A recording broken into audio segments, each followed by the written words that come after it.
All right, so we're now live. Hello for anyone watching this in the hindsight of the future. You're watching a game arranged through Gauntlet Hangouts, which is a cool community on the internet where we get together and play cool games, story games, indie games, OSR, all that good stuff. You can find them at gauntlet-rpg.com. The link's down below on the description. They have a very cool blog. They do a monthly zine with lots of like original games and supplements. They just open up forums. And of course, they have the Hangouts calendar where this game was arranged. This game was made as part of the Emotional Mech Game Jam, or the hashtag sadmechjam. It's called Memento Mori by S. Gates at Harpydora on Twitter. The link again down below where you can get this game. This is a 3-player game about loss, memory, and if you're lucky, recovery.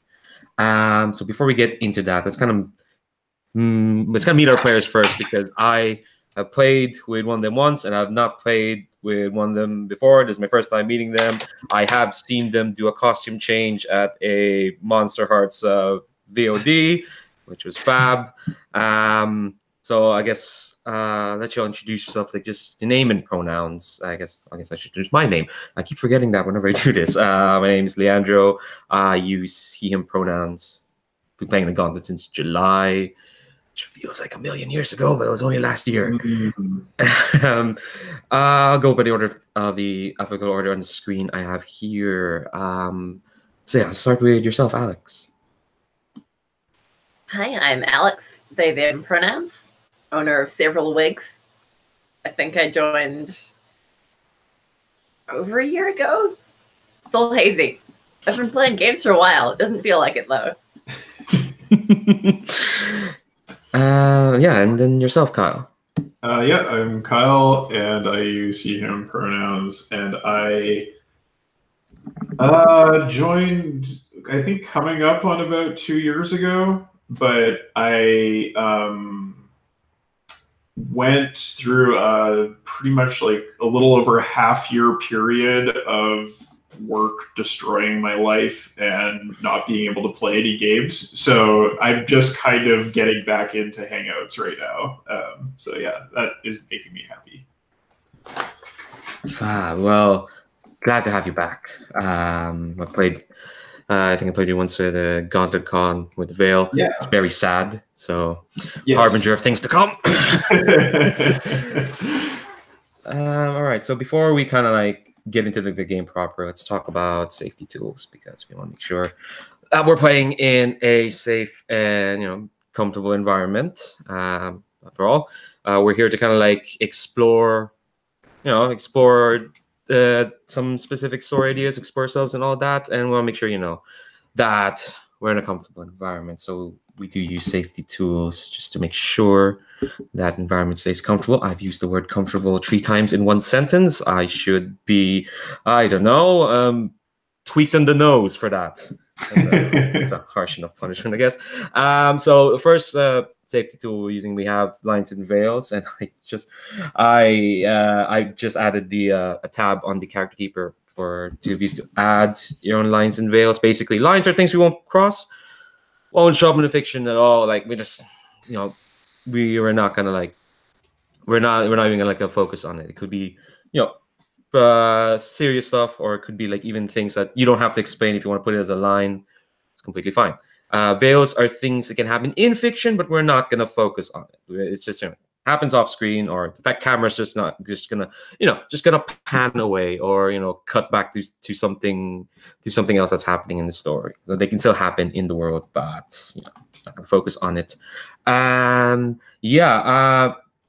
think I'll just ask, is I usually meant to do this before broadcast, but I kind of forgot. So if you have like any lines and veils you want to add, make sure you just add them on the character keeper there. I usually try to not broadcast them out loud, but I'll be sure to like go back there and see what's what, because this is kind of important, because again, we're dealing with a game about loss specifically, and memory, and maybe recovering from that, and hopefully recovering from that. I want to say maybe, but I think I kind of get a tenor of what people is kind of interested in. But like, yeah, for things that for more For the other safe tools we have, we of course we use the X card, which basically if anything shows up in fiction that people are comfortable with for any reason, and no one gets to question if the X card is used.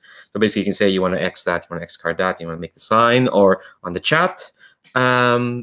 Yeah, whatever it is. I might ask some clarifying questions on what's being X carded, but again, no one gets to question if it's played. If it's played, we will roll back and start over and try something else.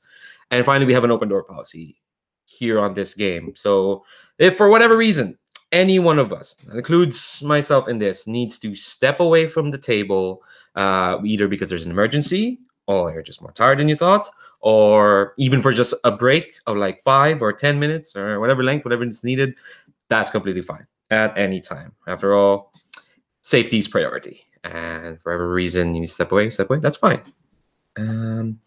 All right, so let's have a look at this game. Memento Mori. So, okay. I'll just read out the premise here so that everyone's on board. This is a 3-player game about loss, memory, and, if you're lucky, recovery. In this game, you play as either a mech who has recently lost their pilot, the rookie pilot meant to replace the one who was lost, or the data ghost of the lost pilot that still haunts the mech's systems. As the mech, you want to not have to work with someone new. As the pilot, you want to prove that you're worthy of working with this mech, of the respect of your peers, etc. And as the ghost, you want to be laid to rest. So before we begin, we need to kind of decide on the setting. What exactly, like, yeah, is it a near future, far future, sci-fi, fantasy, here on Earth? And then decide details about the war. Does anyone have any like strong feelings about the setting?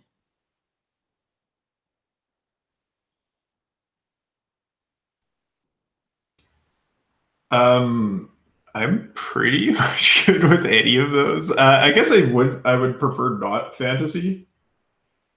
Yeah.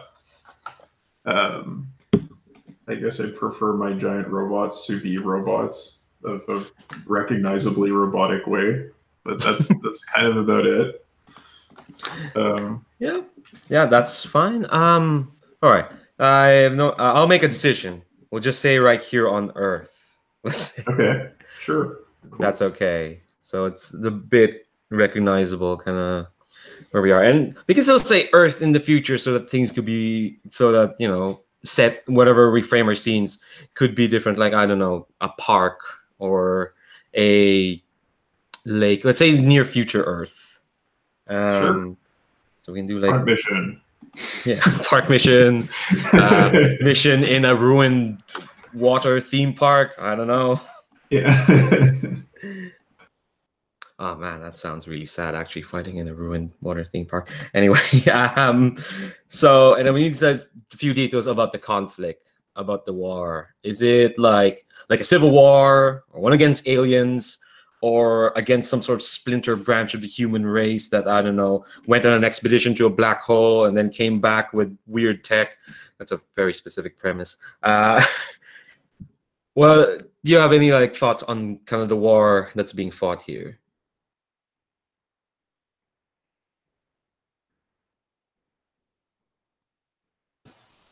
I like not aliens, but I'm fine with anything other than that. Like, yeah, it feels more sad mix if we have to fight other humans. Yeah, sure. Totally. Be some kind of inter-human conflict. Yeah. And Civil War. Yeah, I think a Civil War is fine with me. Oh man, that could throw up some like some just some really sad stuff. Civil War. I'm flashbacking back to a short story I had to read for English class here in Ireland. It's about the Civil War. Guy shot someone, finds out his brother. There are no happy Civil Wars. yeah. As if like there's gonna be a happy Civil War story. I'm sorry. Okay, all right. So now we can create our characters. If you look at in the folder, the PDF, there's some establishing questions. That's kind of like what I meant for these these boxes are meant to be, just to fill in some stuff. Like there's no like specific. Okay, you fill in this, this, and this other than name.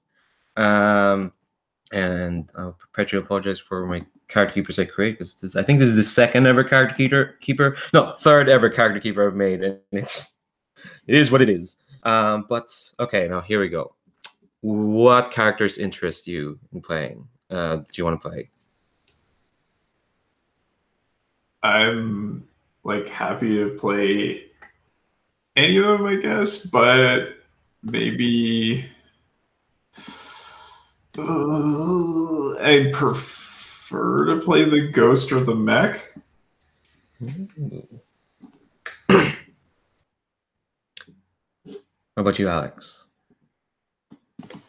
I really can't decide. They all sound amazing. Yeah, I'm kind of partial to either the pilot or the ghost, but I'm not gonna lie, I'm partial to the ghost because I have a physical deck here and I just want to use it.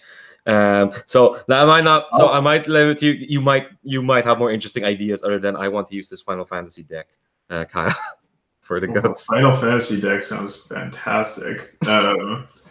I will play as the Mech. You know who it is. I love my giant robots. I'll be a giant robot. And I really want to see those cards, so I'll go for the pilot. All right, there we go. Guess I'll play the ghost. Cool. All right, so yeah, we have a bunch. I guess we'll spend some time to like just think of like our concept for our characters and just fill in details there. There's questions on the PDF, and just fill in like those boxes with, I guess, answers to those questions.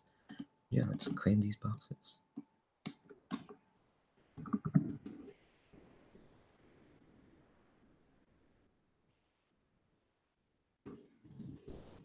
Oops. I put my, okay, all right. I just realized should have been down there at the player box. Oops.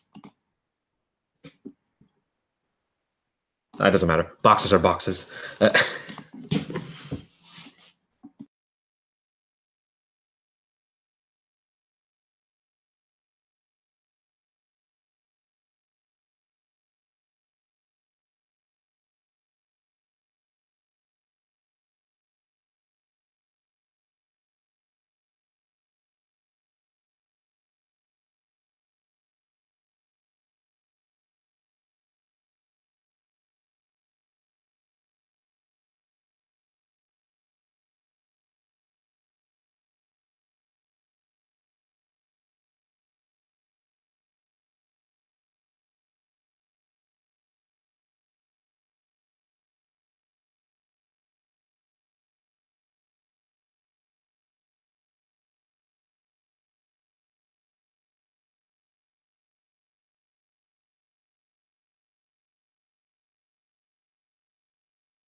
And details we just kind of make up freeform.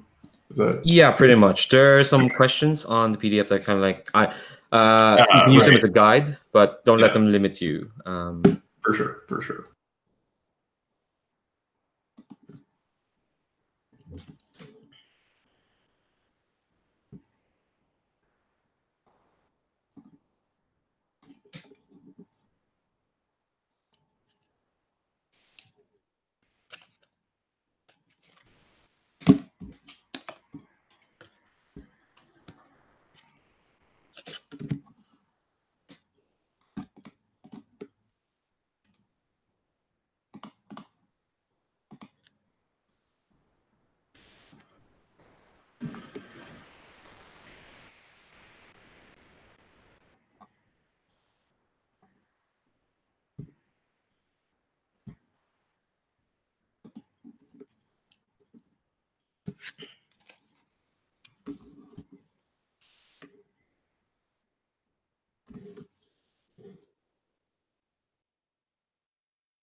I'm just waiting to learn a little bit more about the ghost before I form an opinion.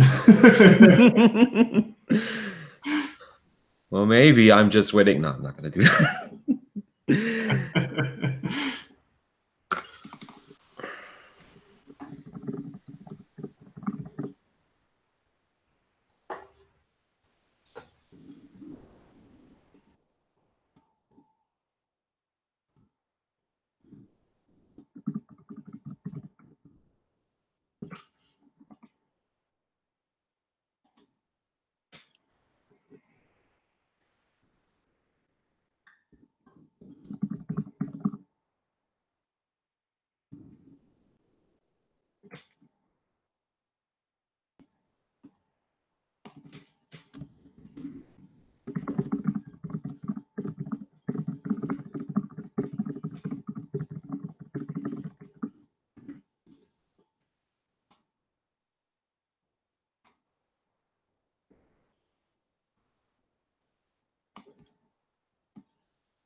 If you see me randomly smiling on the camera, it's because I'm looking at my cards. I don't get to play much IRL, so it's nice to be holding stuff. Totally. I have the unfortunately, yeah, I don't have them with me, but I have the Tactics Ogre Major Arcana that they did as a promotional pre-order thing. Ooh, that was super cool. That sounds really cool. Just a shame they're doing a full deck. Yeah. Yeah, these cards aren't as cool as that. Like, I just bought this off a kiosk at a convention. I brought these cards for use in vacations. So when my parents are like, "Oh, we need to play cards," but it annoys them because you have Final Fantasy art and it's not obvious what the suit or the face is. Right. So they're like covered in diamonds or hearts or whatever. Yeah, it's like it kind of was like it's a very nice picture. I don't care. I'll be like, oh, that's Bahamut. He's the king of the dragons. Like, I don't care. Is this a 5 or a 9? There's no dragon suit in these cards. Well, that was the point of playing them.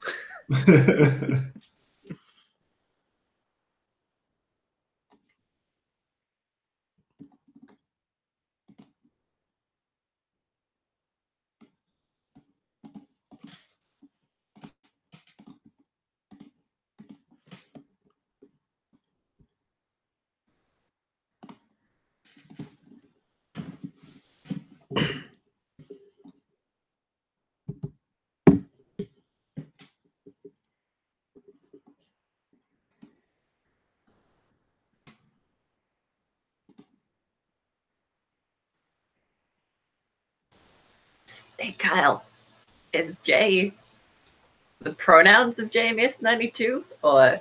Jay is Jay's nickname and also Jay's pronouns. Yes. Nice. I like it. Let me fix what I wrote down.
Okay, I think unless people have any more like details they want to add, like even like random adjectives, I think we're kind of fully done. Give y'all like maybe like 2 more minutes. Do you want to add more? Like, I don't know, bratty or thin skin. I'm just thinking adjectives for myself, really, for my character.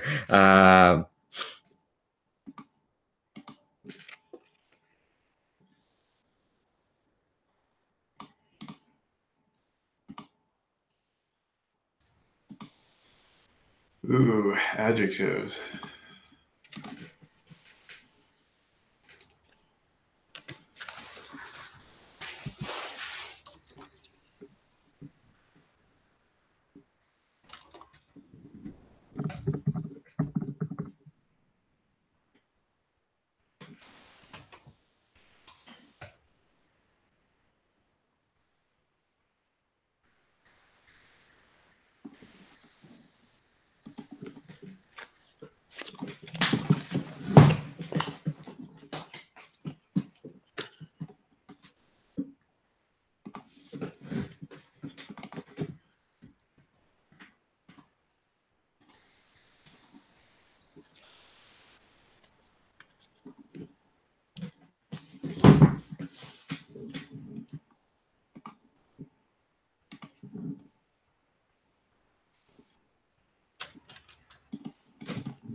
Oh, buff and uncoordinated. I love that combination.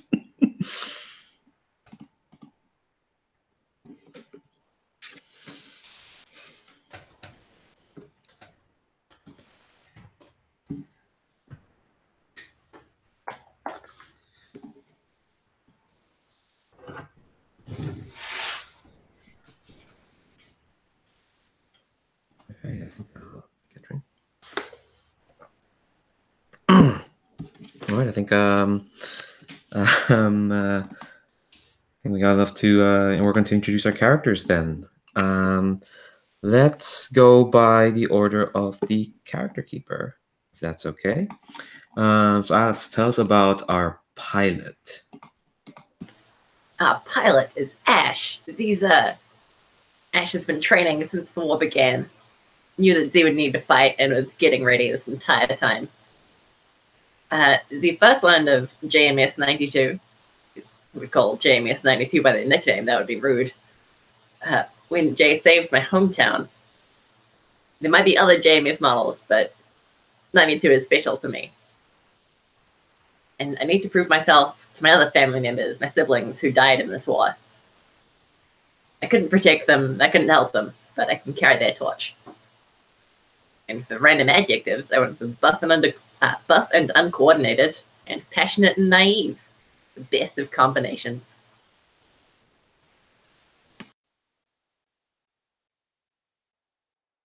I think you're muted.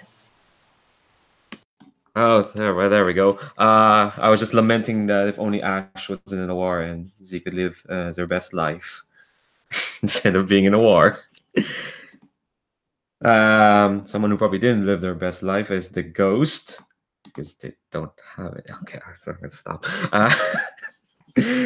I'm gonna stop with the awkward joking. Yeah. So the Ghost's name is Violet Stanza.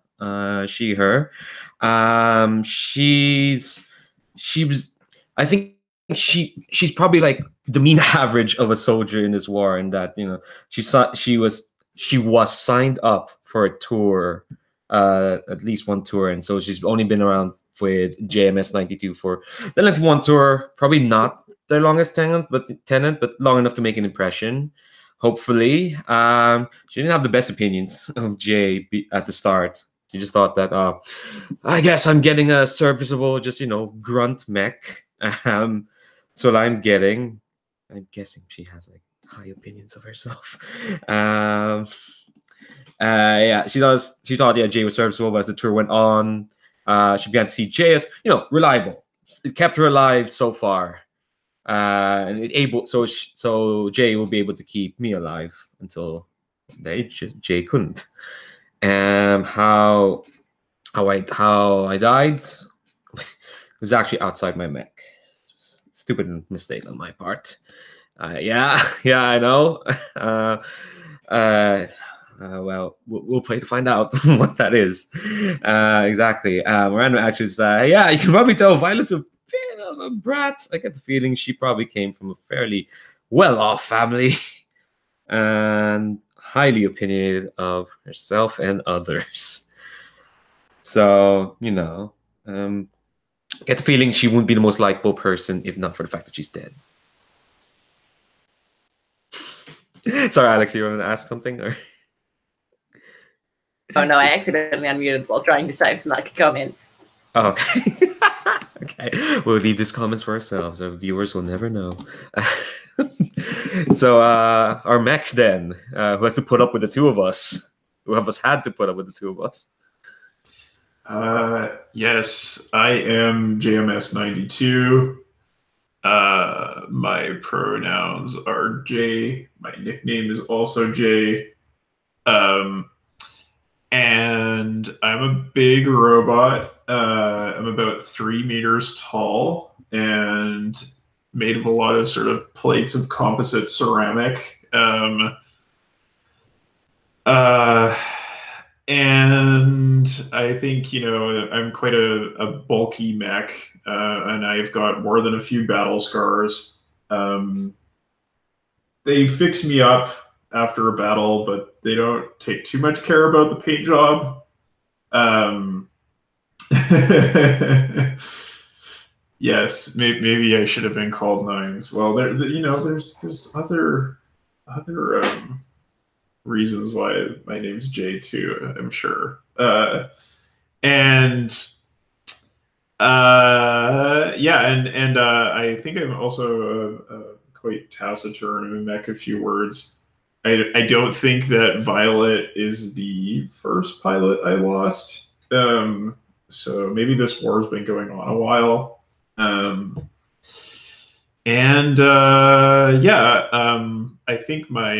think that Violet died too young. So I think that Violet should be mourned, and I'm not super happy about having a new pilot in Ash right away, because, you know, I feel like this is just too soon. But a war is a war. What can you do? I am but a robot, and I am one of many JMS models. I'm the 92nd of who knows how many. But I have my own identity, which I, you know, sort of indicate with my nickname, which is ironic because it is also the starting letter of all the other JMS models.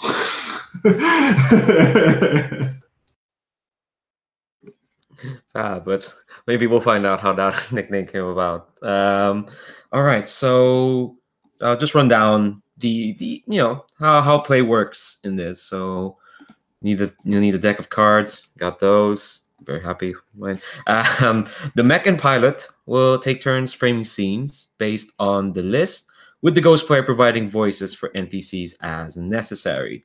So the nice thing is, it's in the character keeper as well. So basically, yeah, you'll take turns framing, and if there's any NPCs you want to introduce, I'll take care of those, and we'll decide kind of who goes first. So, but before each scene, the ghost will draw 3 cards. At any point during the scene, the ghost may play a card to interrupt it with a flashback from the ghost's perspective.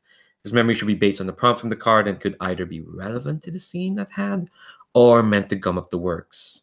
The pilot and the mech and pilot must bear witness and may provide the voices of NPCs as necessary. But once the flashback is done, the mech and pilot provide a short narration about how the memory affected them and finish the scene. And then I discard that memory. I'm not going to shove it back into my deck. Then the ghost draws another card, put their hand back to 3 cards. And then once we go through all the scenes, we'll do epilogue. And then we'll see where we stand at the end of the story. I guess it's kind of like implied there's like a neural link between the mech and the pilot, because like I'm just wondering how the ghost is affecting them, right? Like, how are we getting these flashbacks? That's kind of my only sort of no, that's fine. It's nice to firm it up in the fiction. I think I think it could be like, it probably is some sort of neural link, because otherwise, how would they like you said, we want to stick away from fantasy, and we can get into like weird, like, oh, is this ghostly stuff, or is fantastical or not. But yeah, no, that makes probably more sense if like you're dredging up memories of the ghost is kind of making you remember these memories. It's probably because you're kind of connected to like whatever's left of her in your data banks. Right. That okay, Makes cool. sense to me. All right, so yeah, you're gonna take turns framing scenes. Who wants to frame the meeting between the two of you?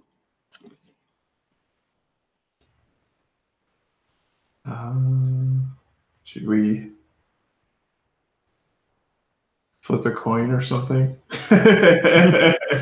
I mean, yeah, if we want, I guess if we want to be egalitarian, hold on, I have a coin. I have one here. Ooh, a real coin. Wow. Yeah, a real coin. Although, actually, no, there is a coin here on the table. Hold on. Oh no, I dropped it. Hold on, never mind. It's the trouble with real coins. They're tactile. Yeah. Okay. Who are you calling? I will be heads. All right. Although this is a European coin, so not even any heads, just numbers. Wow. And yeah, got heads or 20 cents. So nice. all right. So Jay, frame the scene. Okay. How do you have your first meeting?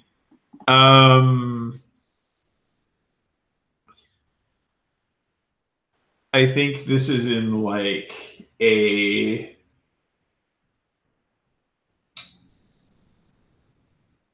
I think it's outside of a hangar on a military base, and I think that I've been brought out of storage. And I'm on the back like of a big flatbed truck. And they've kind of brought me out to meet Ash. I think that's the frame. So there may be an NPC in this scene, like a superior officer or something, to just kind of interject introductions and that kind of thing. But yeah. All right. Before I introduce this kind of commanding the superior officer, Ash, what's our first shot of Ash? Oh, I think we've got to have like Ash sweating and nervous and like dropping everything while following this commanding officer to go meet JMS 92. Like every 5 seconds, he has to stop and grab something up, and just like fidgeting a whole lot. I think, yeah, your commanding officer, their name is Opal, Lieutenant Commander Opal, is being polite, not saying anything. Okay, I think she might just mention like, no, she gives you one look at the first drop, and then assumes it's not gonna happen again, and then when she kind of like leads the way, she hears is stumbling, and you can kind of see her shoulders just kind of like tense up a bit. But no, I have a job to do. I have to bring this pilot to the mech. And I think she kind of meets like the quartermaster, puts some stuff in the data pad, and then turns to you, Ash, and just goes, "Well, here you go, soldier. Your first mech command." She kind of gives you the data pad to like put your fingerprints on it, I guess. Thank you, ma'am. It's an honor. Slam my hand on the data pad. I think the slamming kind of gives away, and she kind of has to like you fire just a little bit.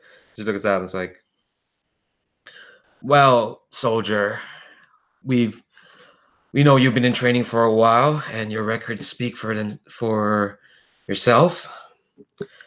Word of warning, though, I do hope you keep the tomfoolery outside of combat. Otherwise, you might not last. You might last just about as long as the previous pilot." Of course, ma'am. I don't intend to die here. Nobody does. And she inputs something in the data pad, and then just goes, "All right." Hold on, let me look at the name of the mech again. JMS92 is all yours. Why don't you boot J up and see how you feel around them? Yes, ma'am.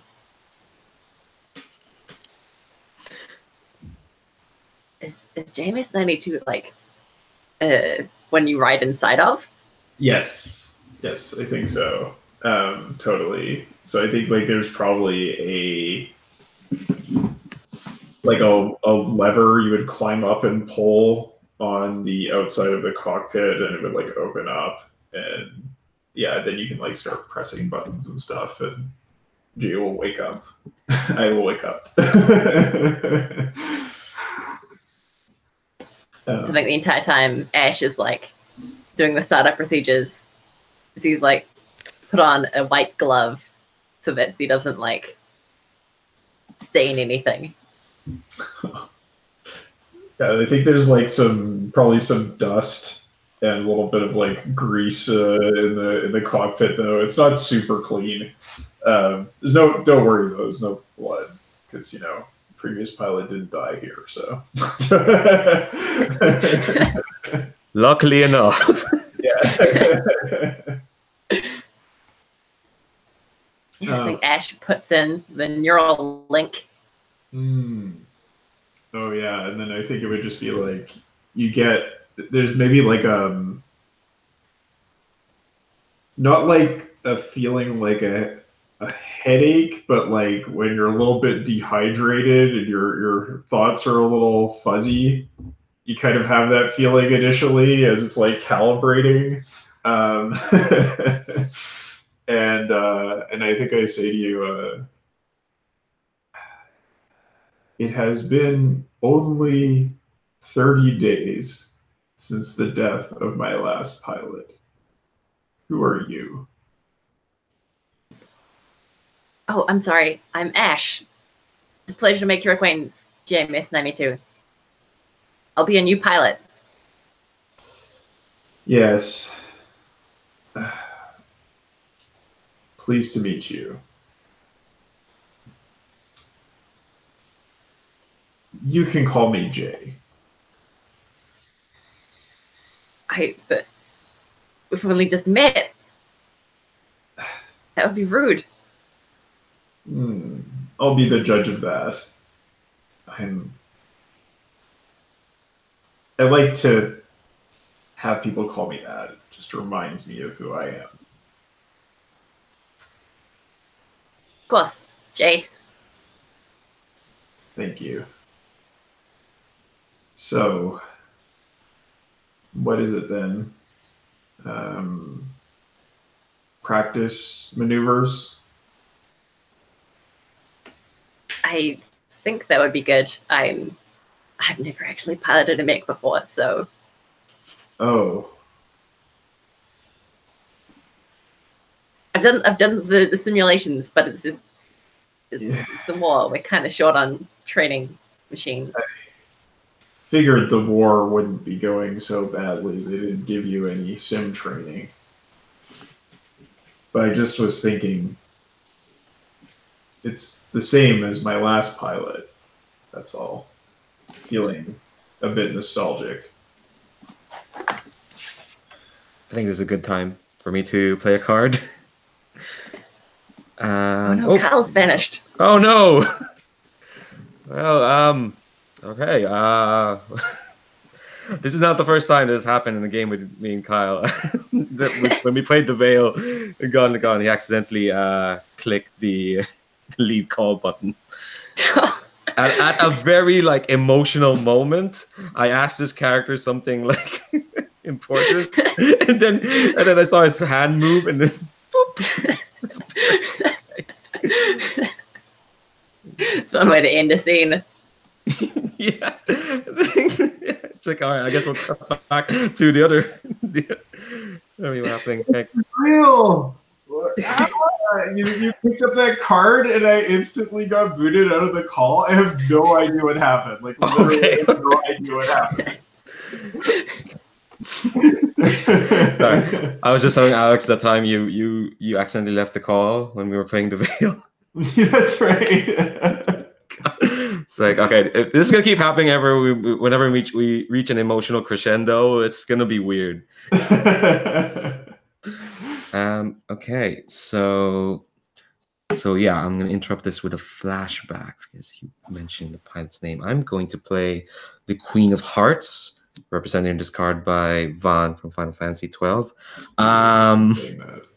Yeah, the prompt is a misty sunrise, and I think what you see, Ash, is kind of like the same point of view in the mech, but you can see on the outside.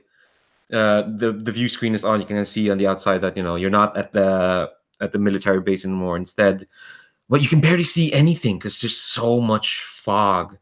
There's just mist, and when your point of view, you see Violet's hands kind of gripping the mech handles in a death grip, just very nervous. And then you can hear her whispering, come on, where are they? Why don't they just show themselves? I can't be botching up my first mission. It's fucking mist everywhere. And you can hear her going, Jay, I thought your sensors would be good enough, but why is there all this mist here? And I think Jay just says, my sensors are perfectly calibrated, Violet. Patience. That's what we need.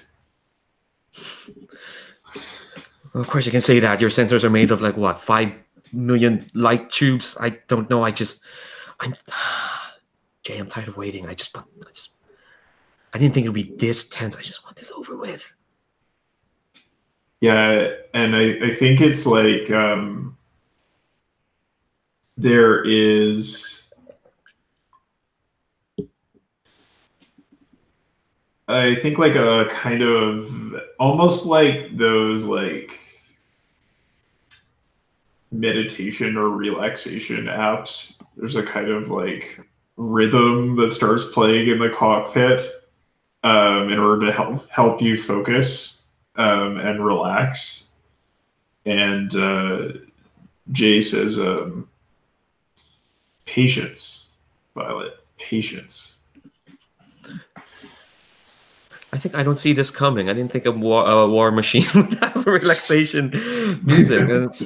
The incongruity of it just hits me, and I just start laughing. It's like, okay, all right, okay, Jay, okay, if you say so. And I think at that moment, the sunrise does go up, and yeah, you can see the sun through the mist, and and I see the sun. It's like, well, some light, and then you see suddenly there are shadows on the sun as kind of like the enemy swoops in from kind of like point of view the sun. And I think that's as the enemy's coming, and a lot of the whale noises and the waves on the beach replaced by klaxons. I think that's when the flashback ends. Yeah, totally. Yeah.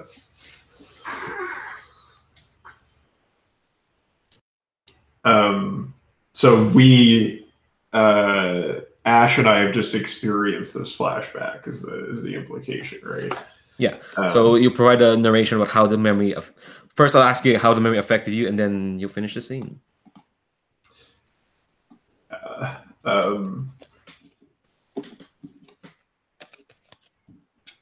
I think for Jay,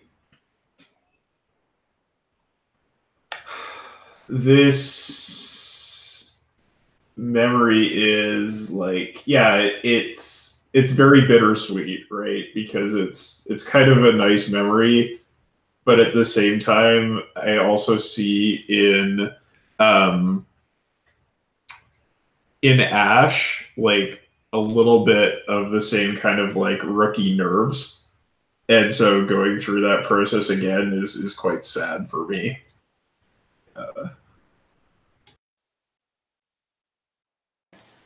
I think the whale noises were pretty relaxing because, like, JMS 92's previous pilot was also like just this nervous. And if they could do it, I should be able to too. I am fit to pilot this Mech. I like that Ash doesn't cop on to like, oh wait, no, this person is also dead. So Not at all. Always so live on the bright side of life. All right, so finish the scene then. If you have any more like things you want to say to each other in this scene when you first met.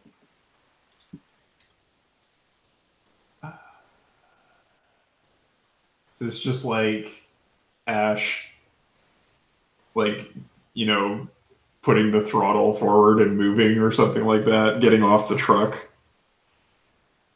Yeah, yeah. And I feel like that death grip slightly loosened. Nice. Oh, nice. These are nice folks. Why did I have to go to war? Next scene, Ash. Would you kindly frame the scene for us? It's training.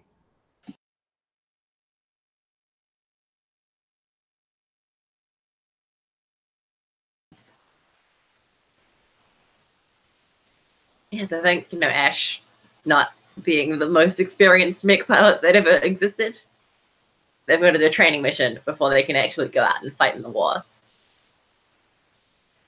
So I think, where's a good spot? I like the abandoned water park idea, so I'm just going to steal that right now. I think this is water park that was destroyed by the enemy when they invaded here quite a while ago. We've since taken it back to use it for training grounds. I think it's me and Jay fighting like simulated enemies using like blank rounds as we tour this sad carnival. I love it. So good. Yeah, and I feel like it's definitely like that moving around corners, checking the sensors kind of thing. And when like an enemy comes up, it's like maybe on the sensors, or like there's like a screen or like a heads-up display projected over the cockpit, so that like you can see the like kind of polygonal enemies that get projected. But then when like the autocannon fires or whatever, it's firing blanks, but it still makes like a really loud report. So you just like have like the report like, you know, echoing out across this sad amusement park. It's all like dilapidated and the paint's fading, and like, you know, there's birds that go flying when you hear this sound. So it's just like the sound of the Mech, sound of Jay moving through this place, and then the sound of cannon fire, with a lot of silence in between. I think every time Ash hears that cannon fire, he like winces a little, like still not used to the sounds. And it's like, man, it's a shame what happened here. I used to come here with my family.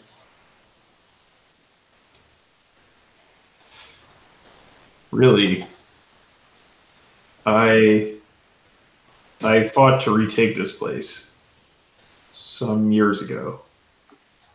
Oh, I know. You're so famous. I've like every war report, I've just been waiting to hear about what you've been doing.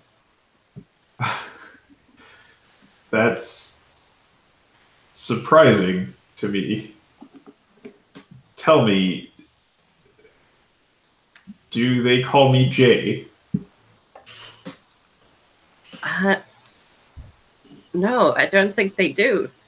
I mean, there's like JMS 73 and like JMS 41. I feel like it might get a bit confusing if the broadcast is. Of course. None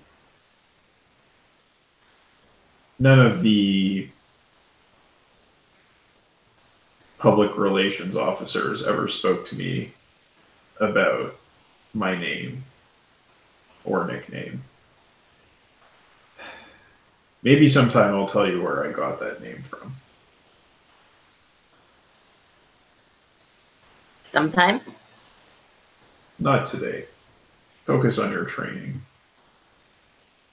I think we see Ash like turn to go shoot a target and just miss completely.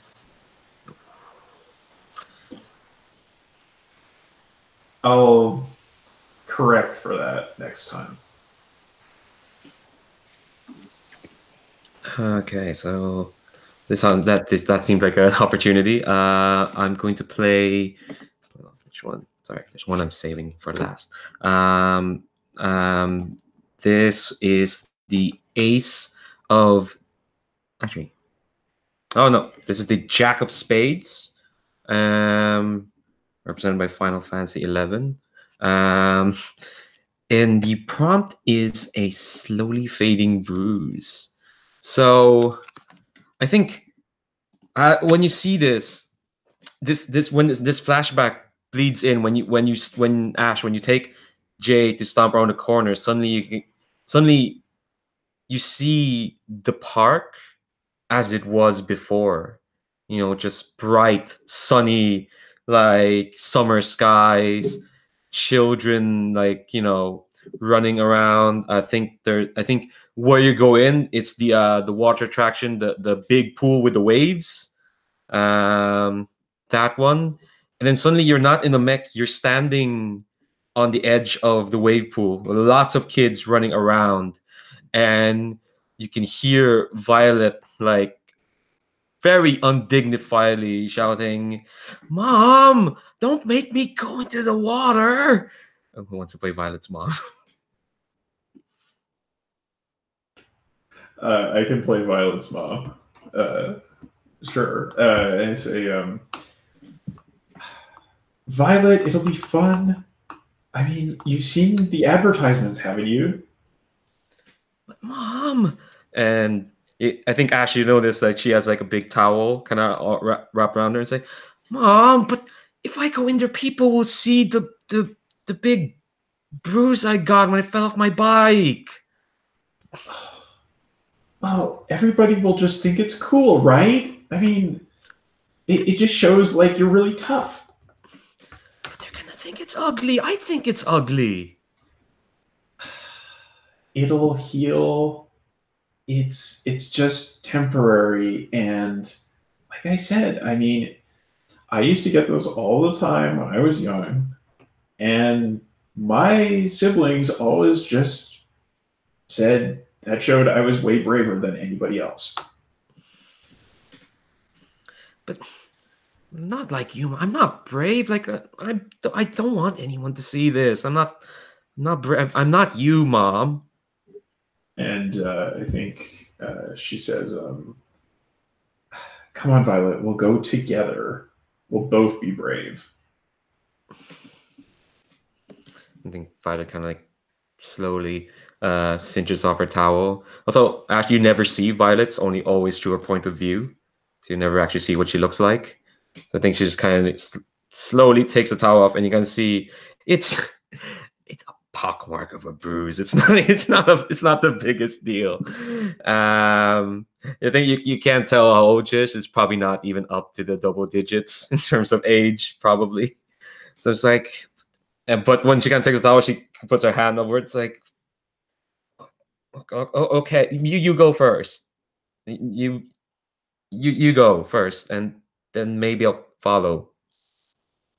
And I think we like get the shot of Violet's mom's hand coming down to take Violet's. The close-in shot that just says, "We'll go together, Violet." Nice. And when the go together line happens, like I think that's when we cut back, or the vision cuts back to the training, and yeah.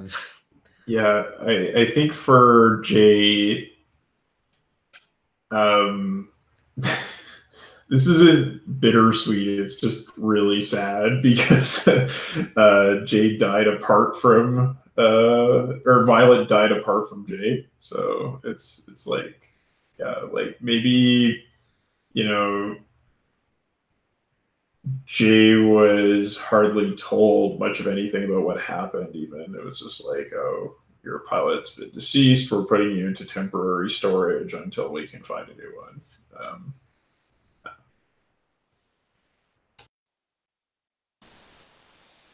And I think for Ash, this is like a bit of a blow, seeing these flashbacks and visions. Because I used to come to this water park. Like, how many of these people are? How many people I saw are like Violet? It's all gone now. All right, so how does the rest of the scene go? And I think that Jay kind of like stops moving for a moment. Ash lets go of the controls and says, was that part of the calibrations? I apologize. Obviously, they didn't flush my data banks properly.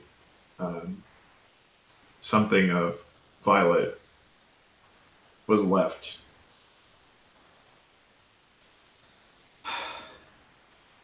I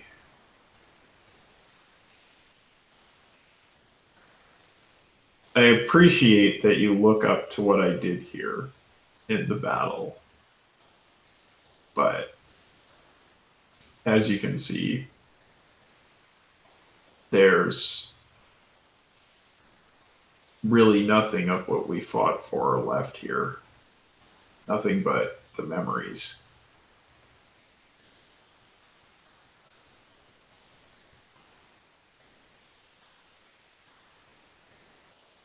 Well, there are still some people you protected. Some.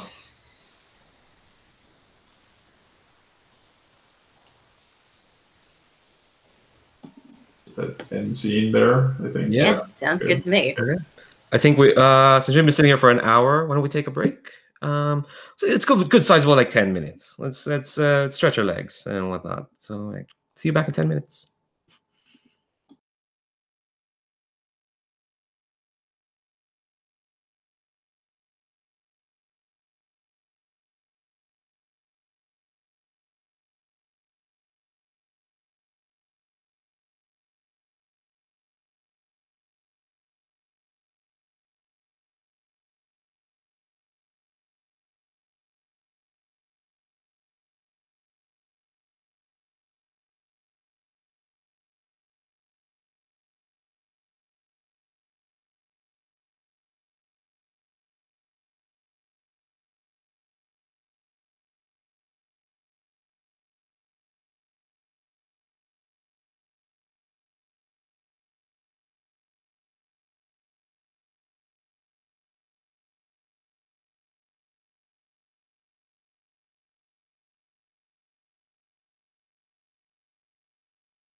Oh no, I accidentally opened up Photoshop. Oh no. Oh god. Hey. All right. Hey. So I just hold on. Let me just. Sorry, I accidentally turned on Photoshop. Give me a minute while I wait for this thing. Just. No worries. No worries. Okay. Well, while I'm waiting for this, who starts? Oh, Jay. I think it's your turn to frame a scene.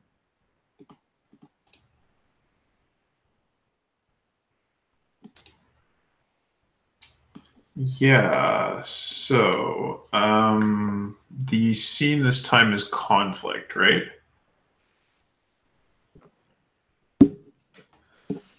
Okay, so conflict with someone else or amongst yourselves.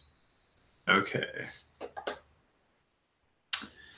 I think this is like very early morning, like dawn. And we're actually inside the hangar now. And yeah, you can just kind of see the dawn light kind of creeping into the hangar from outside. There's other pilots that are like getting into their mecha, booting them up, everything. But there is a problem because although we're supposed to go out on a sortie, Jay is refusing to go out and fight.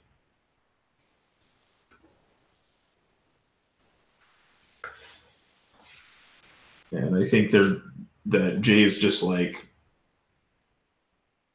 remains in that kind of like powered down pose and is not moving.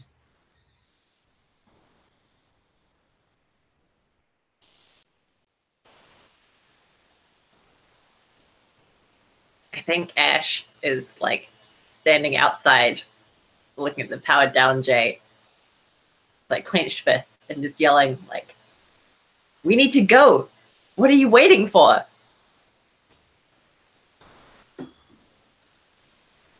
And I think like, yeah, there's probably like a speaker or something where I can like vocalize outside of myself. And I just say, I've had enough of war, Ash. I've seen too many people die. You're going to see more people die if we don't get out there and fight.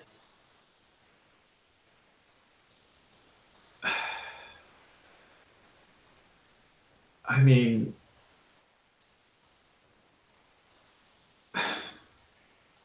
is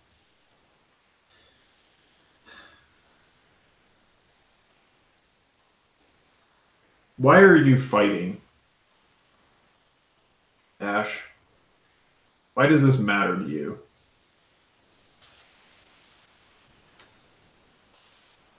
It matters to me because it matters to my family.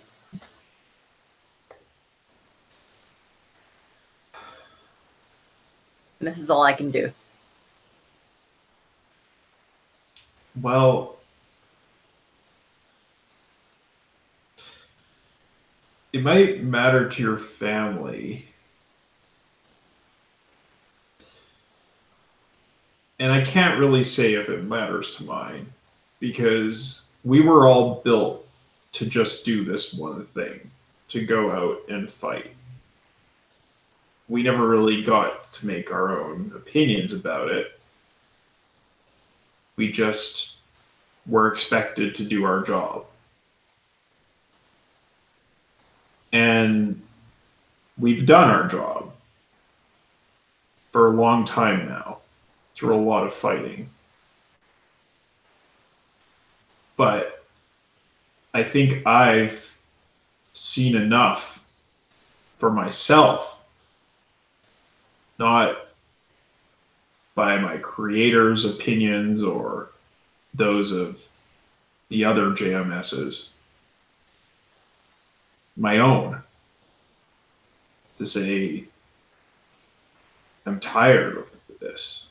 I'm tired of all the death.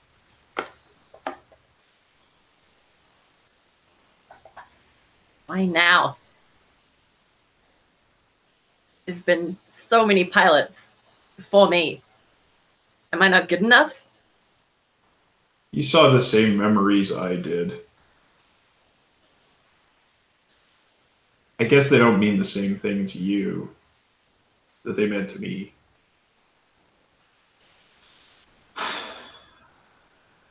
I don't want to see you die, Ash.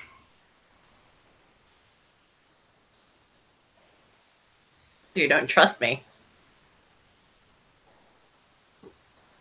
And I think that there's a pause for some time. And after a while, Jay powers up and says, all right, let's go, Ash. Let's go out to the battlefield, and you'll see how little trust has to do with it.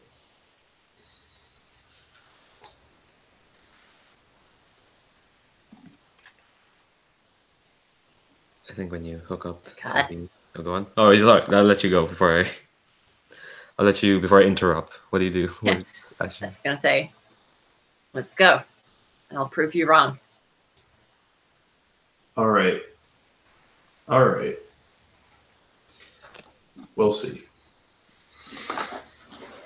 Before you get into the battlefield, I'll ask you to kind of hook up the two of you.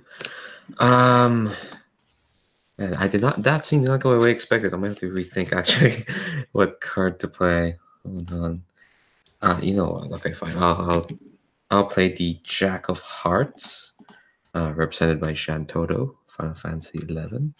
Jack of Hearts is the smell of fresh cut grass, and don't worry, this is a nice memory. I think when you kind of what you see, Ash, is that it's nighttime, and the mech, the cockpit is opening up, and it opens up to kind of like it's kind of like this park area, and yeah, you smell the grass, you know, just the nice fresh, and that's the first thing you smell. Yeah, it's a nice cut grass, and you kind of see like Jay is kind of parked on the outskirts of these trees, and you hear Violet kind of like whispering, partially to herself, but mostly to Jay. All right, Jay, if you tell anyone about this, I'm gonna like deck you, okay? All right. And before Jay can answer back, she kind of leaps down to the ground, kind of like quietly, kind of like pads along on the cut grass until you see kind of in the distance there's like a picnic laid out in the distance, and there's a person kind of like waiting for Violet. Who wants to play Violet's secret significant other?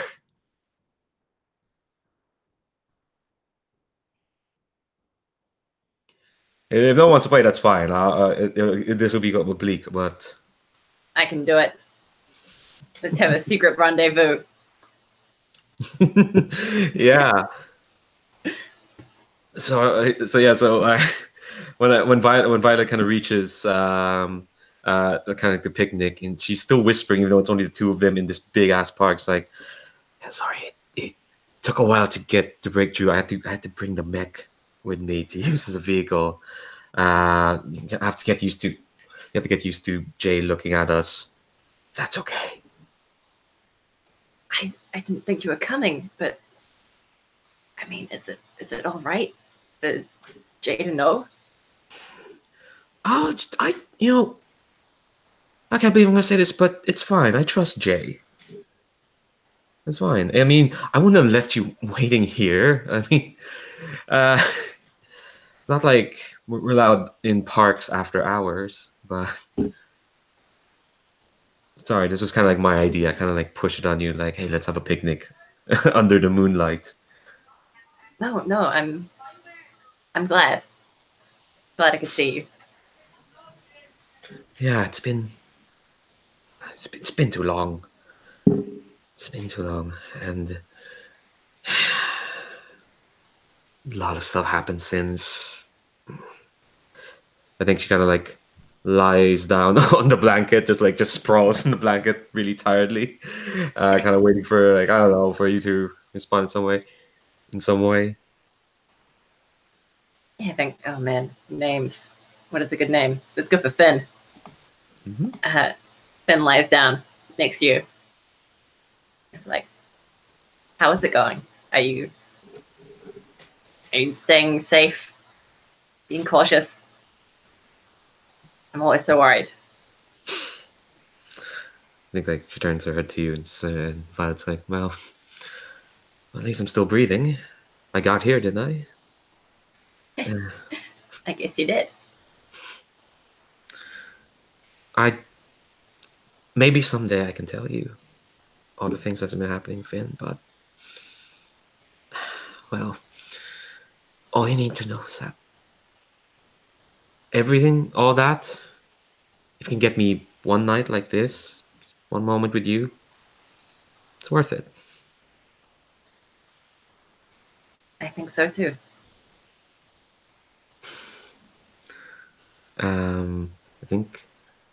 I think they just kind of look into it. Well, in Ash and Jay's point of view, it's Violet just looking into Finn's face, kind of like just trying to drink it all in. Yeah, and I think that's where kind of like the flashback ends. How are y'all feeling?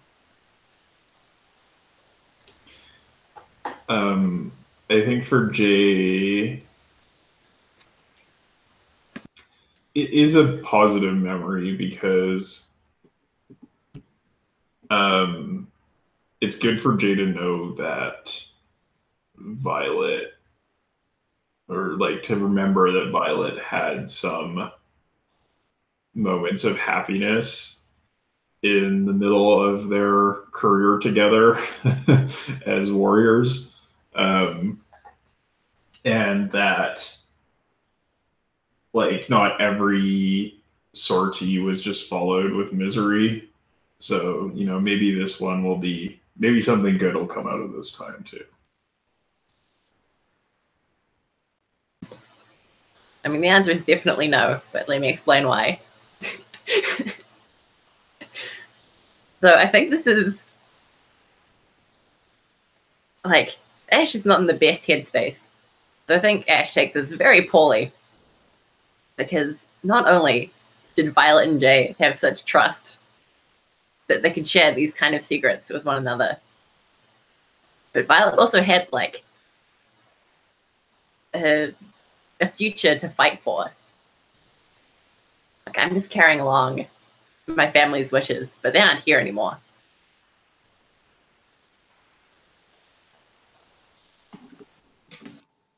So how does the scene continue after all that? Oh dear. I think there is. I think Jay doesn't really miss a beat, and Jay doesn't really say anything about it. I think Jay just keeps moving, walking out of the hangar, and I think that's Jay's response because it's just kind of, I don't know. Jay doesn't really have anything to say about it, I think Ash wants to ask, is Finn still alive? I don't know. I'm sure you'd be better able to figure that out than me. I don't have access to that kind of information. It's not relevant to fighting a battle. And they don't tell me much. I've been powered down for about a month. I hope so.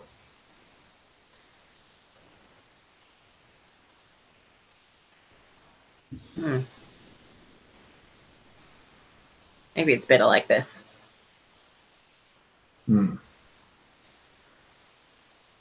Yeah, maybe so. Someone else's life.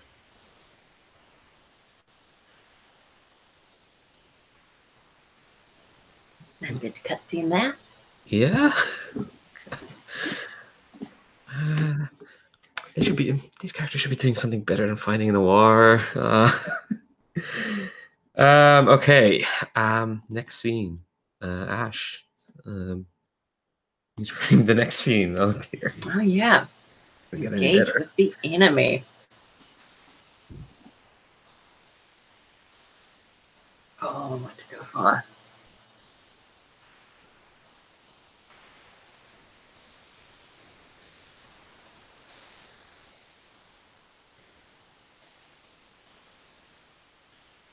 You know, I like the idea of Ash talking the big talk and then immediately sucking at fight. So I don't think this fight is going very well. I think we'll see Ash and Jay taking some cover in like some old ruins, like a shopping district, as we hear like gunfire and screams outside. And I think, oh, what should we do? I kind of want to say that one of us is wounded somehow, and so have like taken shelter to get away from the battle and like do repairs or something like that. Yeah, totally. Maybe it's like the actuators and my legs are messed up, and my legs kind of like sparking and like spasming a bit. I can't walk very well.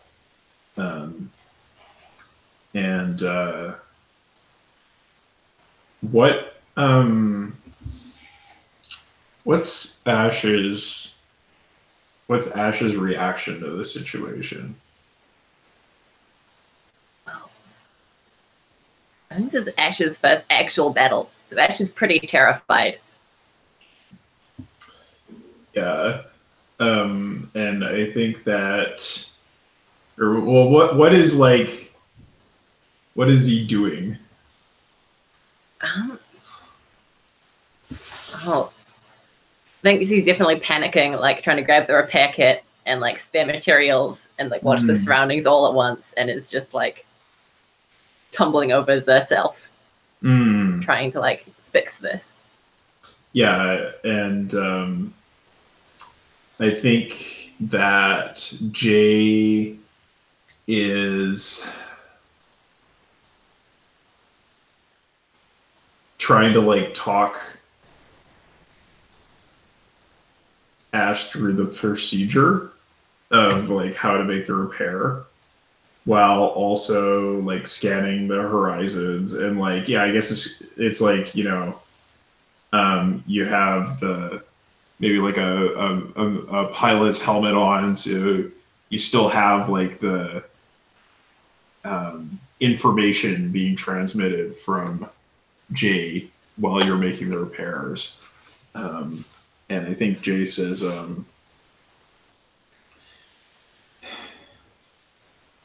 this has all happened before. I've seen it before, Ash. It's a battle. I've never seen this before. This was nothing like the simulations. It never is. The smells, the sounds, the air. All my previous pilots, they have said that it's just something you can't recreate in a computer. But you're learning. I have no idea what I'm doing. You know what you're doing. We can do this together. Just fix that joint. We'll get back out there. Right. Welding torch. Welding torch. Ah, crap. Where did I put it? It's on your belt. Oh, thanks. Get the welding torch out.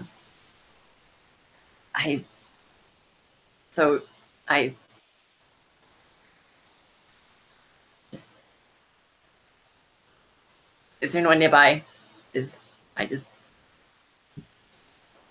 Yeah, I think it's like as your hands go towards the joint, it's like the autocannon starts firing, and Jason is like super loud, and Jay says, "There, someone just came around the corner." I think Ash definitely like jumps. Like, oh. Hurry, make that repair. Right. Sorry. Gotcha. Oh man. I think Ash will finally get the welding torch going. Get the actuators out of flux. Yes. It's like as soon as the joint is fixed, like Jay's cockpit opens up again. So that Ash can climb back in. And Jay like stands up on their knee again, and it's like, functioning. And Jay says like, it's not perfect, but it'll get us moving, and it's always better to be a moving target.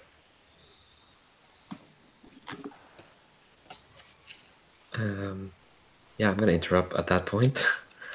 I'm gonna use the Ace of Diamonds. I don't know who this is. Ace of Diamonds is Tears That Won't Stop. I think kind of like so you're kind of like the autocannons as they fire. It's like every shot, a different sort of image flashes until like it just flashes of light until once the kind of autocannons stop, you see Violet's sitting on a bed, and you can see she's on a hospital ward, and you can feel that her eyes are just. It feels like she's been crying for quite a while, but she's sitting on this hospital bed, and her hands are gripping the edge of the bed, and she's not lying down. And you can hear her very insisting to the doctors, "You did the test. It's fine. I'm fine. Physically, I'm fine. It's just can I go now, please? I'm healthy. I don't know what you think is wrong with me, but I'm fine. I got out of there fine. It's my first mission. I did really well. We got them. We saved the town, and I don't know what's happening, but like I saw the charts. It's off. I'm fine. Can you just let me go? This place sucks. This place is boring. Just I need to be away from here. Please, just. And I think yeah, I don't think anyone of you will play the other. I think it's just the doctor, just kind of like, no, you need your rest, Miss Stanza. You're just going through some mental shock, some PTSD. And it's like, that's no, physically I'm fine. I just need to be out of here. Like I survived, and I better than most. And then flash a JM next to her getting smacked by some sort of anti-aerial cannon. Flash like building crumbling down behind her. Then flash back to the hospital, and you can just feel those tears. And Violet's shuddering now as she keeps insisting that she's fine. She survived, therefore she must be fine. And then the flashback ends. I think that for Jay,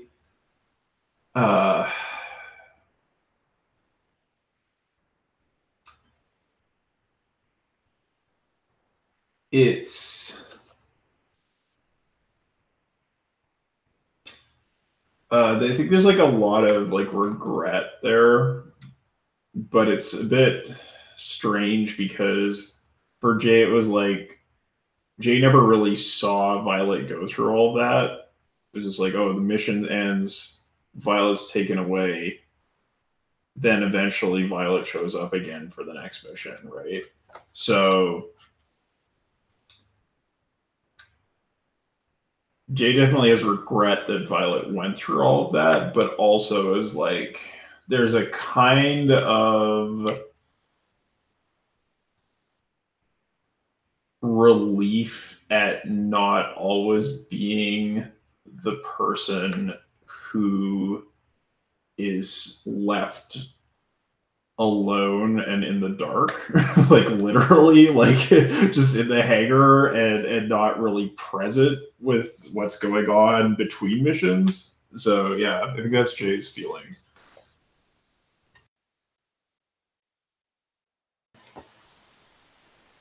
I think Ash is feeling very similar to Violet right now, with the whole, like, well, first of all, the whole, like, saving the town. I think that's, like, reminded Ash, like, that was JM, yes, 92. Was that Violet? Was Violet in the cockpit when that happened? But she's dead. And, like, if she died, she was the hero. How am I gonna do this? And then as we get into like the flashbacks of the actual fighting, I think we see Ash like seize up because Ash is in a current combat situation, and like those kind of memories right now are just too much.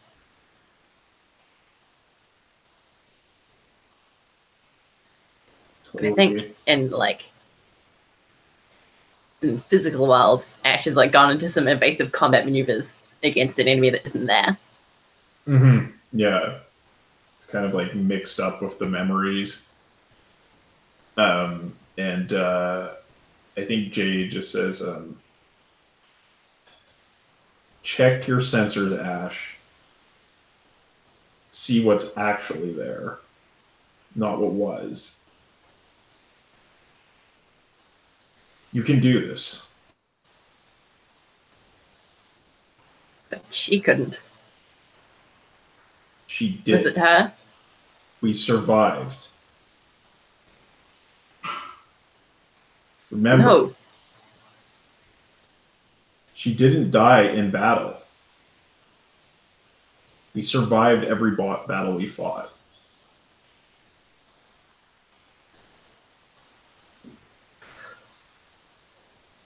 You're right. You're right. Okay, I shall release the controls for a second. And I think that Jay, like, kind of, like, flies up on top of a building and, like, does, like, a big sensor sweep to get, like, a sense of the area. And, like, we get that, like, sort of wide shot of Jay being like perched on top of this building with like all this smoke and fire on the horizon and the sounds of gunfire.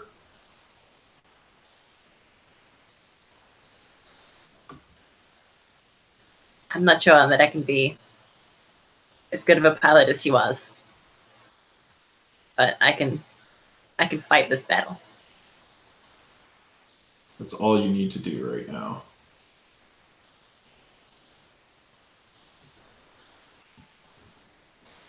Okay, I think that's scene. Well, it's gonna flow into the next scene anyway because oh boy.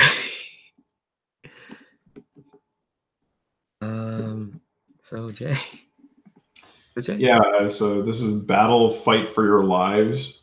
I think it's like, yeah, it's in the same city, this shopping district that we've been in. Maybe we're perched on top of, like, a parking garage or something before. And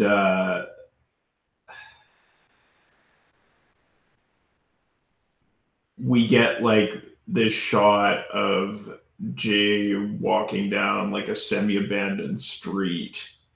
And then there is a crashing sound, and there's like this giant, like six-legged mech that just like bursts through a building in front. And you hear like the klaxons go off, and it's just like Jade just like flies, maybe like through like a car dealership or something. Like they have this big tall glass window so you can see the car, and Jay just like smashes through the whole car dealership to get on the enemy mech's flank. But like the enemy mech's like turning around to retarget, and it's a bad situation.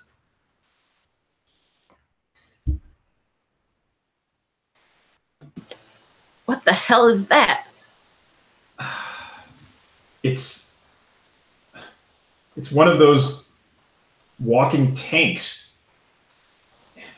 Did they tell you about those in the briefing? I was nervous. I forgot. I'm sorry. How do we take it out? Get on top of it. It doesn't look like it's going to let us do that. It'll try. We've just got to do our best. Use my booster rockets. Try to boost up the side of a building. Get on top of it. Find a weak spot. And just fire away.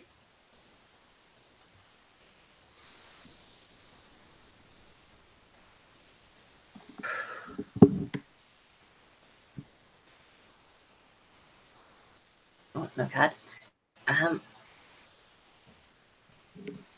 Yeah, I think Ash is going to try that at least. Probably like trying to hide as much as possible while still gaining height. Yeah, I think we'll see Ash like.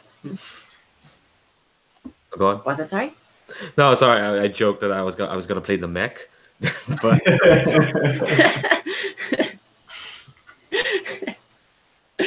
picture it like a big beetle with cannons on its back or something like that. character for that. Hold on. No. So Ash, top of the same car park building, whatever they're called. I think Ash sees the cannons. And it's like, they're probably going to fire straight at us. Can we take that? Oh, no. It would kill us in a single hit. There's no margin for error here. And like, I think as I say that, it's like a shot from the enemy cannon roars out, and like we see like it kind of just like rush down the street, and like a tall building in the distance like falls over when it gets hit. And we see Ash like just freeze up. Violet, take one of these out. Is this time for a flashback? Keep going. I know when to hit the flash. Okay. Keep going. I think that Jay says it's like a pause, and then yes, she did.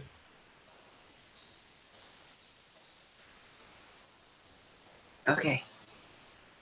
Just Tell me when to go. And I think it's like the enemy mech sort of like bends down in this very like beetly way, and it's like its cannon is like targeting towards us. I say, "Go now!" Yeah, let's start the dive. Nice.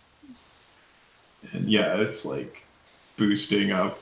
You get the like on the shot from below as Jay goes flying across on top of the enemy mech, and like I don't know, there's probably like uh cannons inside of Jay that like shoot like grappling hooks into the enemy mech's armor so he can like stay on top and it's like try to shake us off, and yeah. We try to get that scene of like Jay silhouetted against the sun as we like, fall down on it. Totally. Yeah, and just like I don't know, there's probably like a weak point on top where like the crew enters or something like that, and you see it like highlighted on the HUD, and Jay says, "That's the point. Fire everything you've got, everything." I think I should like wrench open the hatch and fire some missiles inside. Yeah, and we see like the like explosions erupt from the like undercarriage of the mech, and there's just like fire belching out of the inside. Yeah. And you probably see it like kind of like and like fall onto its belly.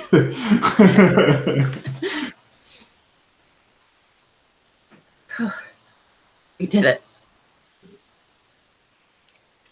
We did it. You did it. All right. Hmm. Sorry, I'm just gonna Go cut for in it. here. This is the Ace of Clubs. Your own death. Okay. Man, I've been saving that card. But this is the first card I drew. I've been saving that, and I should have figured this out by now. Okay, so I think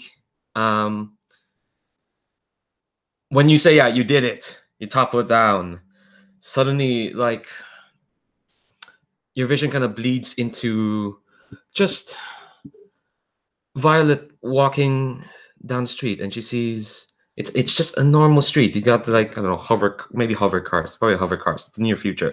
Just passing by. It's just people.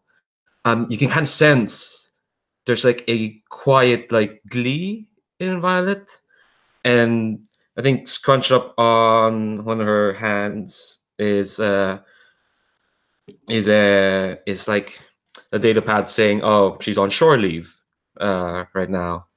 And you can feel one of her is kind of like on a phone, just going, yeah. Look, I know moonlit picnics are fine, Finn, but sometimes I'd like to just have a nice restaurant. I've had shore leave, and we just got paid.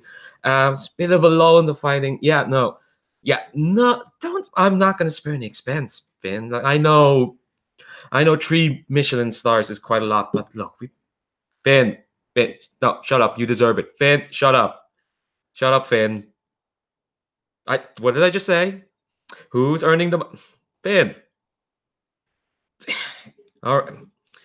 Well, hurry up, and why are you even at the park? I'm gonna be there, okay? All right, Finn. I'll be there first, and you better get there in time.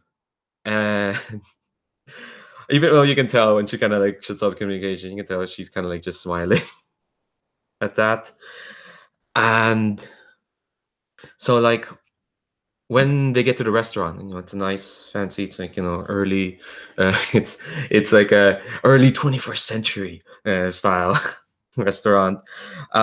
She sees Finn, and they kind of, just as they're about to come in, and you can feel, yeah, just the heart, just smiling. And then, yeah, I'm sorry, this is it. You feel like you hear it in the distance, and you can probably tell Ash because you're a trained soldier, and you can tell Jay because you're a mech. You can hear just the whistling of an artillery shell coming in, and so in your vision, you see Violet looking at Finn, and then suddenly just a massive explosion, just rocking her vision, and your vision just kind of tumbles, and it's dust and suddenly pain and just it's chaos, and kind of like actually even like I think your kind of vision kind of like blacks out, and then you can hear kind of like just coughing and just that whining noise that happens when an explosion happens, just and as kind of like as Violet's vision kind of like returns, she's on the ground, she's kind of like coughing, and you see she's coughing up blood, and you can hear just going she's trying to like kind of reach up to her to communicate. She can't see very well. It's just a lot of dust, and she's kind of going, where's Jay? Where's Finn? Fuck, just and then you kind of hear shouting in the distance, sirens, and she kind of looks up. She sees someone kind of running at her. God, it might be shaped like Finn. It might not be. It's hard to tell because her vision's slipping as she kind of like tries to reach up to whoever's running to her. And then, but then there's no like last words. So I think just vision fades away.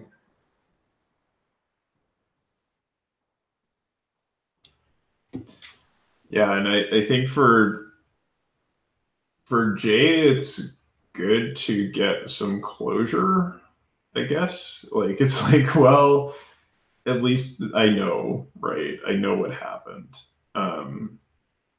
And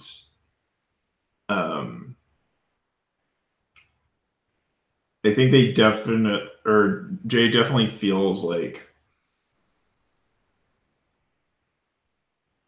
a pang of regret for not being there.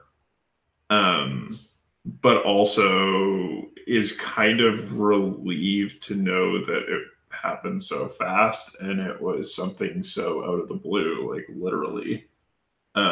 It was just like it wouldn't have mattered that much even if Jay had been there.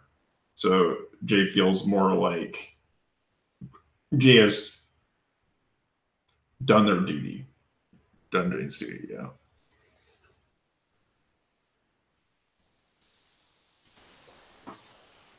I think it's kind of relieving for Ash as well, because Ash just killed some people, and Ash was about to have like an existential crisis over that.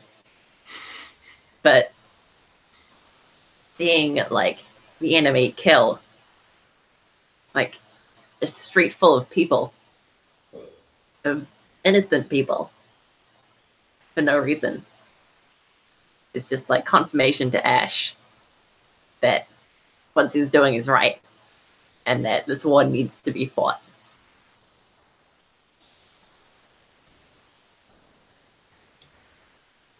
And I think that Jay like turns in the direction of where that restaurant was. And maybe Jay has like, one round left in the cannon and just like slowly raises the auto cannon and fires a salute.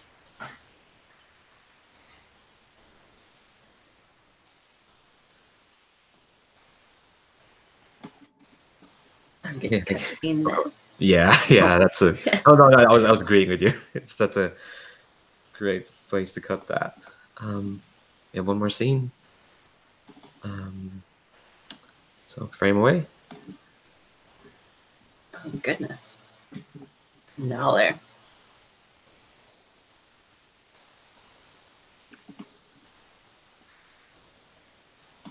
This is a very vague prompt. Now that I think about it. It could be anything. It is. Oh man. I'm open to ideas if anyone has them, because I'm kind of drawing a blank, but Well, where it all ends, like, I was thinking maybe like something like your training or like your first sortie, or it doesn't have to be like we suddenly skip to the future and it's your final like battle or something. Like where it all ends could be like or it could be like just at the end of this, because it feels like we went through like a big emotional scene. Maybe just need something, just like a quiet moment between the two of you. nice. I dig it. Let's go for that. Oh, it's got to be in the park, right? Where the picnic was. Yes. I think like this is just after the battle and we haven't even returned to our like base yet. We totally should have, but I brought us out here.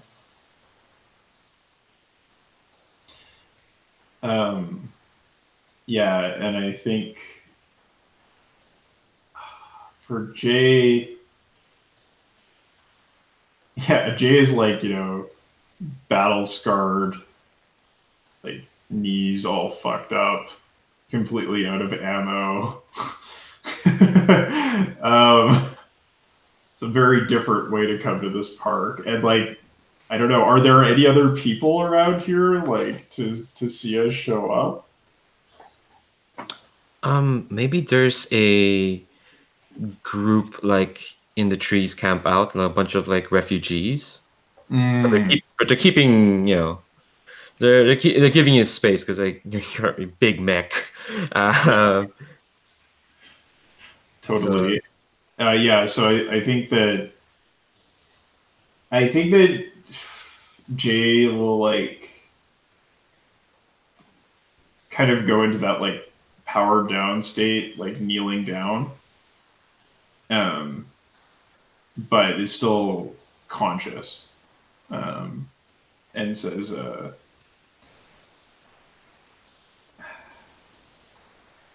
this is an unusual place for a debriefing.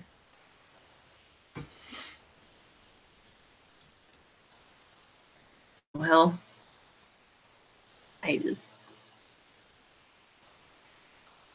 felt like it was right to see here before we went back.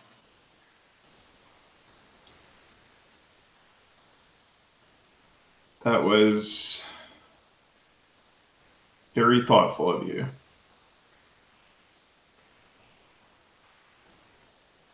I think it'll do both of us some good.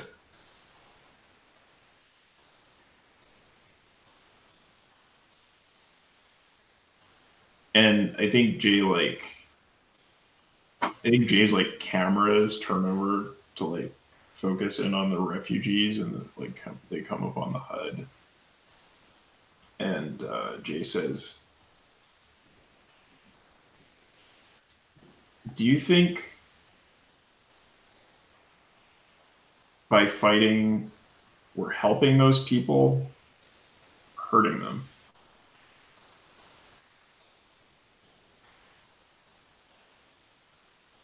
We're helping. I mean, you saw it too, right? Violet wasn't fighting. And there was no saving Violet. Right. There wasn't anything anybody could have done.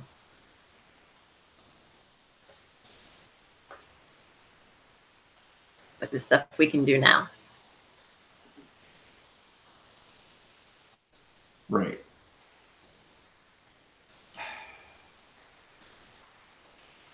I see a card. Ooh, a card. Yeah. Okay. The last flashback. This one's simple. The Queen of Diamonds. It's quiet laughter. I think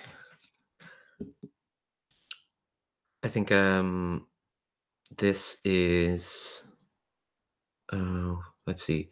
I'm imagining like the park you're in right now is kind of like the sky is all smoggy and dark and gray, and you've seen maybe the park at night. I think this is the park as it usually is, in the sunlight and in the sun and just bright green and sparkling. And you see Violet walking down this path on her own, next to kind of like this pond, I'd say.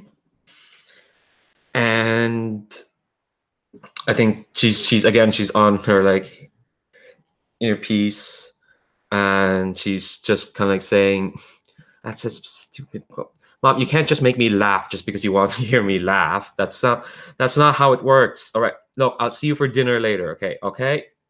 Yeah. Look, I only have like today, so I'm sorry. You have to get out of. Yeah, I'll see you. I'll see you dinner. Mom, all right. Yeah, I'll see you dinner. See you dinner. Okay." And yeah, when she cuts off, she kind of stops. It feels like she's just taking in that voice. And then, yeah, I think this is like, yeah, I think she just like, you've only heard this once in when she was with Finn, but yeah, just like a small bit of just a small giggle. And then she just like, looks at the pond, and I think this is the first time you see her. She's this, she's young. She's terribly young. She doesn't look like she's out of her early 20s. She's kind of like, got, well, I guess she's part of the military. It can't be completely anime. Her hair is kind of cut short, but you can tell it used to be like dyed like pink, but her roots are showing. She kind of sees that and just kind of like looks, just kind of freshly outside of that, and it's like, yeah, I just messed myself there. And seeing how that just kind of makes her like, again, just thinking, oh, what the hell has happened to me? And then she kind of looks up and looks at the sun and just, no, this is a nice moment. Those things are rare, and she should have this for now. And yeah, I think she just keeps walking into the sun or into the park.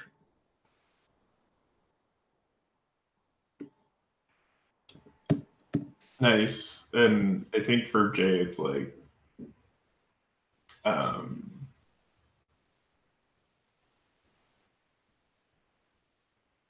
think Jay just kind of expects that maybe this is the last memory of Violet that Jay will see, but is thankful that this is how it'll end.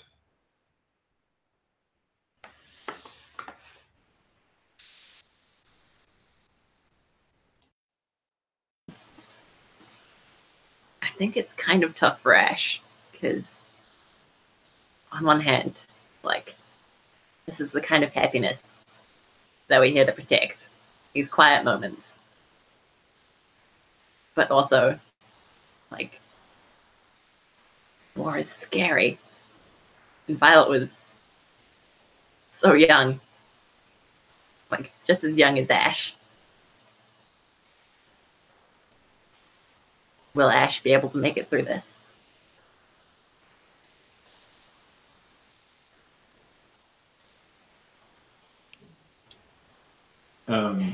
And I think we get like it's probably like a shot like from the outside of the cockpit in, like a horizontal shot. We can see the smoke and fires of the city in the background in the park, and you can see Ash seated in the cockpit, and Jay just starts playing those like whale songs again. It's one thing I want to ask. Mm-hmm. when we go back, and are you ready for my next sortie? Will you fight with me again? Yes. I'm ready. I'm ready now.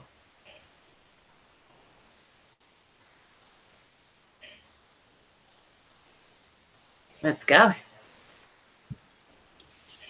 And yeah, and I think like there's that kind of like shuddering motion as Jay's messed up knee starts to move, and Jay stands up again, and there's like a cloud of dust that moves along the ground and started like walking off away from the park down towards the road, and there's like some street lights that are still intact walking down the street.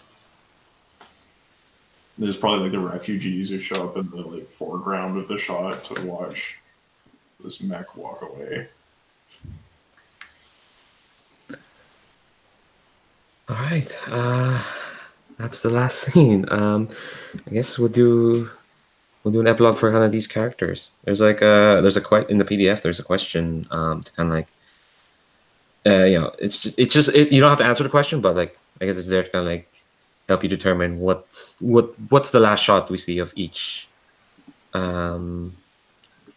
character, I guess. I think for Jay, it's like, you know, a scramble order goes out at the barracks, and in the hangar, you know, all the klaxons are going, and Jay is the first of the JSM series in the hangar to like stand up ready for the sortie.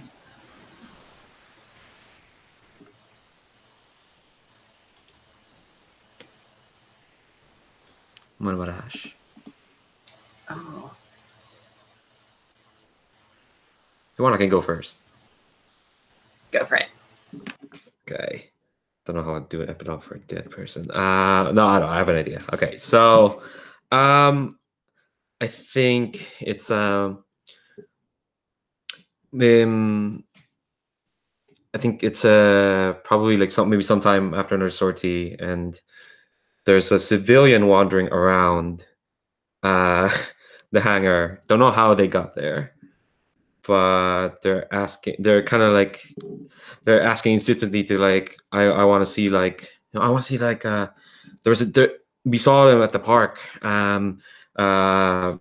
where me and a bunch of folk were like, you know, just hiding out there out of the war, and I think I've seen that mech before. I think it was not. Did you know Violet Stanza? She piloted the mech. Sorry, my name's Finn. I just want to see. I just kind of want to see. I think they can't really say what they want to see, but they know what they want. You know, they just want a bit of closure there.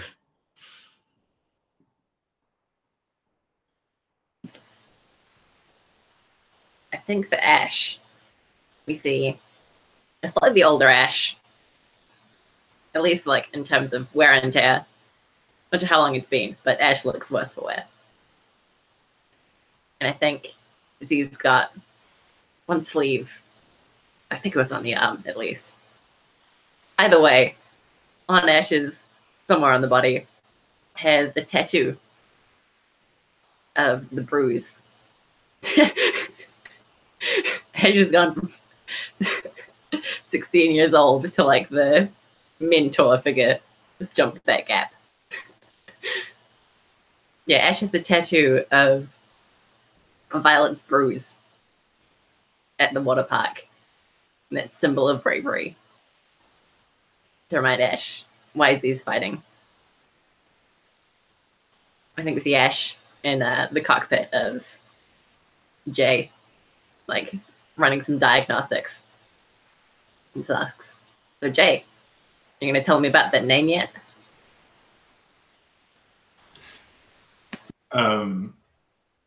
And I think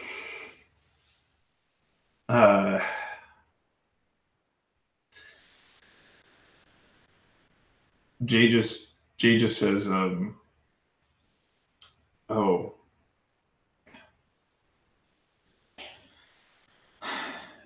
it was just a nickname given to me by my first pilot. He just liked birds.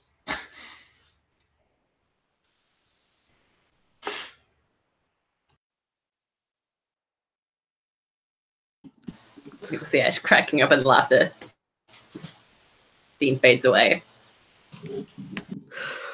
Oh, that's a perfect way, I guess, to end it there. Oh man, thank you so much for all of that.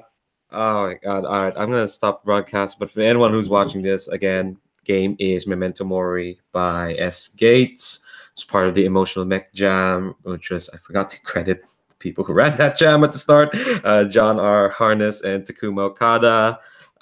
It's called the Emotional Mecha Game Jam on itch.io. There'll be a link below. Yeah, it's a broadcast, but yeah, thanks so much. Thanks to Alex and Kyle. Can't wait to do this all again for the next time. But yeah, it's a broadcast. Bye, YouTube.